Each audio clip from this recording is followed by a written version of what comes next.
DAZN.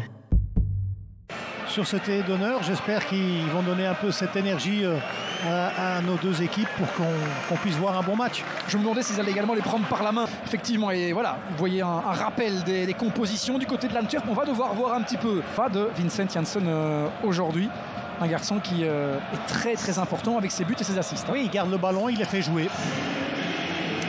C'est donc parti pour cette rencontre qui est également, on n'aime pas utiliser ce mot trop souvent, mais un petit derby de la région anversoise. On sait que hors-jeu.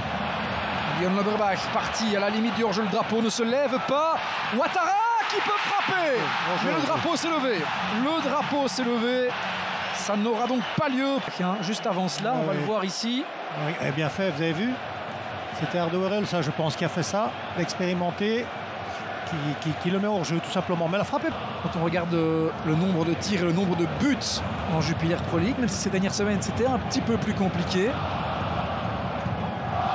pour l'instant Sonny Lamens n'a pas encore eu beaucoup de boulot, ne serait-ce que dans la construction anversoise, mais en termes d'action arrêtée du côté malinois, c'est pour l'instant assez calme. La construction anversoise elle est mise en difficulté. Jan Loberbach, c'est joliment tenté. Loberbach qui peut centrer. Bien voilà, un ballon donc il n'était pas vraiment cadré.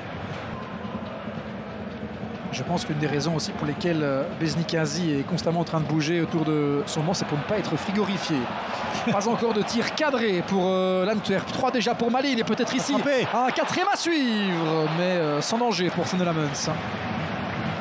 Marsa, c'était pas mal fait franchement parce qu'il a des bonnes possibilités là, sur son côté, mais la finition parfois, que ce soit dans le centre ou dans la frappe, n'y est pas encore pour le moment.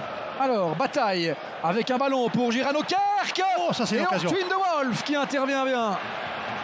Il n'a pas eu beaucoup de boulot durant cette première période, mais là, avec Cherry, est-ce qu'on parvient à se trouver un petit peu mieux? Pas mal ça, Cherry. On lève la tête et il y a Odoy qui arrivait. Attention. On se dégage bien. Et Loberbach bien suivi par Van den Bosch. Et là c'est un ballon gagné très haut. Valencia qui décale avec bataille. Et ce ballon qui termine au fond. C'est 0-1 pour l'Antwerp. But de Girano Kerk. Ou est-ce un but contre son camp? En tout cas, oui, l'Antwerp qui est très bien payé. L'arbitre qui dit... Bon, on va le voir ici, c'est ici. C'est Van den Bosch qui gagne un petit peu ce duel, qui fait la différence. Directement à la récupération. On vient encore demander... Pas de hors-jeu. Non, pas de hors-jeu. On donne à bataille. Et je pense que c'est via la jambe d'Ortwin de Wolf que ce ballon rentre. On va mieux le voir ici. Pour moi, c'est Kerk qui marque. Parce que regardez, c'est Kerk, je pense que c'est Kerk. On va revoir ici. Bien ici.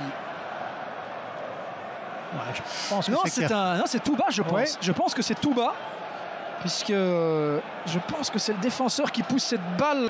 Moi, je pense que c'est Kerk, franchement. Eh bien, le but est validé. Ouais. Et c'est la fin de cette première période. 0-1 pour l'Antwerp. Ils auront eu 2 tirs cadrés dans les derniers instants de cette première mi-temps. Après de nombreuses années en D2, les fans ne l'ont certainement pas oublié. Et là, il y a une bonne balle pour Robsjovs. Oh, le contrôle! Robsjovs! Quel retour! Il y a un retour de Corbani. Et le centre est intéressant pour Touba qui remet dans la boîte. Emrapti encore, on ne parvient pas à tirer. Voilà qui est fait. Oh là là là là. C'est Odoy qui intervient. Il n'y a pas faute. Et la transition anversoise alors que Raman est resté au tapis. Valencia. La vitesse du numéro 14 anversois qui rentre dans la surface. Valencia encore. Valencia toujours. Oh, la frappe. C'est sur Sonny Lamens. La finition. Un Malines qui vient d'avoir 2 belles possibilités pour égaliser. Et puis, justement, derrière le ballon, Bavdili et Hermans. Il faut bien le donner. Ce sera le pied gauche de bien donné. Oh, le but égalisateur du KV Malines. Mais là, c'est Sonny Lamens qui manque un petit peu sa sortie. Cette tête qui termine au fond des filets, un assist de Geoffrey Hermans. Je pense que c'est Bas van den Eyden qui égalise. Ce coup franc, regardez comme il est bien donné. Il veut y aller, mais c'est trop tard. Et la tête est magnifique. Parce qu'il faut bien rentrer dedans aussi. Regardez, quand le coup franc est bien donné, vous avez l'impression que vous pouvez l'avoir, mais il est en train de fuir de vous-même et revenir sur cette sur cette attaque malinoise, regardez. Ouais, il arrive un petit peu seul, hein, quand on le voit, il arrive tout seul de la deuxième ligne, il n'est pas vraiment tenu.